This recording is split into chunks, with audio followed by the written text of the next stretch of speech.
নমস্কার বন্ধুরা, অনুরাধা সোয়াল্ডে তোমাদের সকলকে স্বাগতম। আমি চলে এসেছি আজ জামাই ষষ্ঠীর জন্য মায়ের জন্য একটা শাড়ি কিনতে। তো আমাদের বাড়ির কাছ থেকে যেই মার্কেটটা সব থেকে কাছে সেখানেই চলে এসেছি। এটা আমার বাড়ি থেকে বাইকে 10 থেকে 12 মিনিট টাইম লাগে। আর এই মার্কেটটা বেশ বড়, মানে খুবই বড়, সমস্ত কিছু পাওয়া যায় এখানে। আর এখানে বেশ অনেকগুলো নামি নামি শাড়ির দোকান আছে। তো আমি সেখানকারই একটা ভালো শাড়ির দোকানে যাচ্ছি।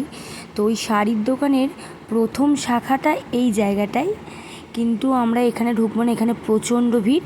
তো ওনাদের যে দ্বিতীয় শাখাটা আছে সেখানটায় যাব, ওখানটা একটু ভেতরের দিকে। আর ওটা নতুন হয়েছে, কিন্তু এখানে এসে দেখছি এখানেও প্রচণ্ড ভিড়,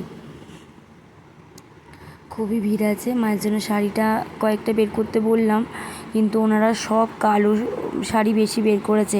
এবার আমার মা আবার কালো ব্লু শাড়ি একদম পছন্দ করে না, মা একটু লাল সাদা, একটু হালকা গোলাপি এরকমই পছন্দ করে।